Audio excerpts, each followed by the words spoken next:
Dari pendampingan hukum ke pusaran konflik, kasus PT SKS, berujung dugaan kekerasan di Menteng peristiwa pemukulan yang menimpa Wakil Ketua Umum PSI, Ronald Ariston Sinaga, pada Senin, Awan Poalema 2026. Di kawasan Menteng, Jakarta Pusat, membuka babak baru dari konflik internal yang lebih besar di tubuh PT, Sinergi Karya Sejahtera, PT SKS. Insiden itu terjadi saat yang bersangkutan mendampingi koleganya dalam agenda audiensi di kantor firma hukum Michael Putra and Partners, MPP. Dua pria yang disebut mengaku sebagai petugas keamanan diduga melakukan tindakan kekerasan, menyebabkan luka dan pembengkakan di bagian wajah, khususnya mata kanan korban. Namun, peristiwa ini bukan berdiri sendiri. Di baliknya, tersimpan rangkaian persoalan panjang yang kini mulai terkuak ke permukaan. Awal mula, perusahaan stabil berubah. Setelah pendiri wafat PT SKS, perusahaan kontraktor HVAC yang berdiri sejak 2015, sebelumnya dikenal menangani proyek-proyek strategis seperti gedung, rumah sakit, hingga bandara. Situasi mulai berubah drastis setelah wafatnya pendiri sekaligus direktur utama, Calvin Pribadi Lioe, dalam kecelakaan tunggal di Tol Slipi, Jakarta Barat. Sejak saat itu, perusahaan menghadapi tekanan finansial, mulai dari beban utang, piutang yang tersendat, hingga kewajiban menyelesaikan proyek berjalan. Masuknya kuasa hukum, dari penagihan piutang ke kursi direksi. Dalam upaya menyelamatkan perusahaan, manajemen menggandeng firma hukum untuk menagih piutang ke sejumlah BUMN. Langkah ini sempat menunjukkan hasil. Sebagian pembayaran mulai cair, termasuk dari proyek-proyek besar. Namun dinamika berubah ketika salah satu kuasa hukum yang terlibat, Sender Golga Gultom, kemudian masuk ke dalam struktur perusahaan dan menjabat sebagai direktur utama. Perubahan ini menjadi sorotan karena terjadi dalam waktu relatif singkat dan disertai dengan pergeseran komposisi saham. Berdasarkan dokumen internal, disebutkan adanya penguasaan saham mayoritas oleh pihak yang sebelumnya berperan sebagai pendamping hukum. Hingga kini, mekanisme dan dasar peralihan tersebut masih menjadi tanda tanya di kalangan internal perusahaan. PKPU dan kendali keuangan. Transparansi. Dipertanyakan langkah restrukturisasi melalui mekanisme PKPU, penundaan kewajiban pembayaran utang, menjadi titik krusial berikutnya. Seiring proses itu berjalan, kendali keuangan perusahaan disebut beralih ke manajemen baru. Sejumlah pihak internal, termasuk komisaris, mengaku mengalami keterbatasan akses terhadap laporan keuangan dan arus kas perusahaan. Salah satu poin yang menjadi perhatian adalah aliran dana sekitar 2,5 miliar yang disebut berkaitan dengan proses PKPU. Dana tersebut diinformasikan digunakan untuk kebutuhan hukum dan operasional proses. Namun, hingga saat ini rincian penggunaannya belum dijelaskan secara terbuka kepada seluruh unsur perusahaan. Rapat tanpa jawaban, akses terbatas upaya meminta transparansi terus dilakukan. Pada Maret 2026, dalam pertemuan dengan pengurus PKPU, disebutkan bahwa laporan keuangan belum sepenuhnya tersedia. Hal serupa kembali terjadi dalam rapat pada 9 April 2026 di kantor MPP, Gondang Dia. Dalam forum tersebut, pemaparan laporan keuangan dilakukan, namun sejumlah pertanyaan mendasar dari pihak internal disebut belum terjawab secara rinci. Rapat berakhir tanpa kejelasan.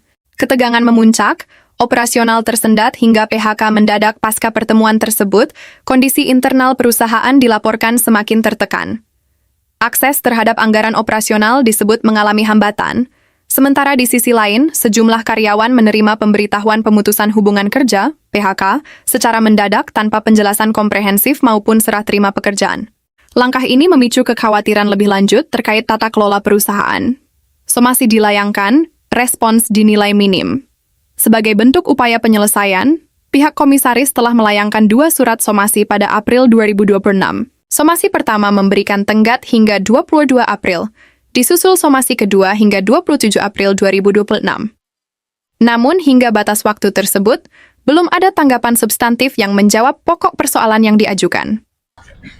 Lalu pada tanggal 9 itu kami melihat bahwasannya menemukan laporan keuangan yang kami rasa itu tidak bisa dipertanggungjawabkan atau kami curigai peruntukannya seperti apa.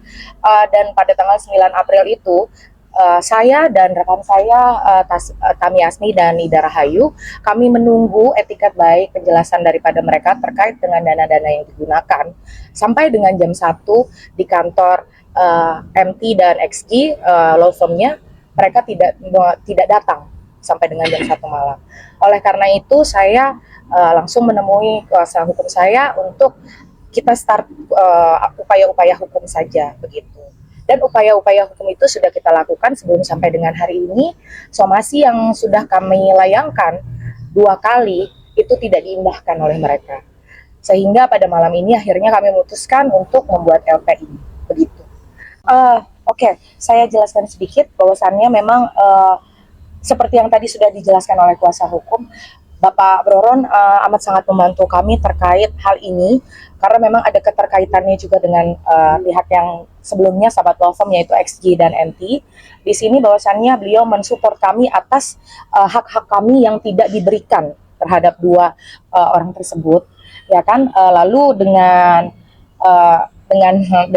apa ya saya bilang, tanpa kita ketahui bahwasannya mereka memiliki cara lain dari aksi kami, yaitu mendatangkan orang-orang oknum-oknum tersebut, ya akhirnya terjadilah pengeroyokan itu begitu. Untuk lebihnya mungkin bisa langsung bertanya dengan pihak Pak Broron untuk hal ini.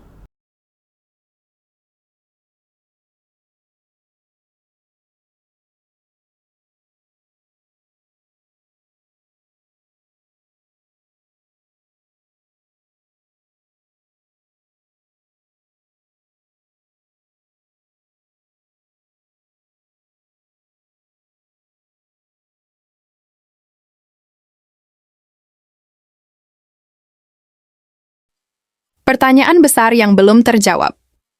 Dari seluruh rangkaian peristiwa ini, sejumlah pertanyaan krusial masih menggantung.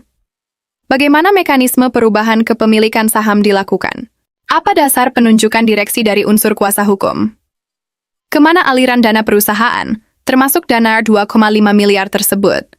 Mengapa laporan keuangan belum dapat diakses secara utuh oleh internal? Penutup. Kasus membesar. Publik menunggu kejelasan. Insiden pemukulan di Menteng kini memperluas spektrum persoalan dari konflik internal perusahaan menjadi isu yang menyentuh ranah hukum dan keamanan.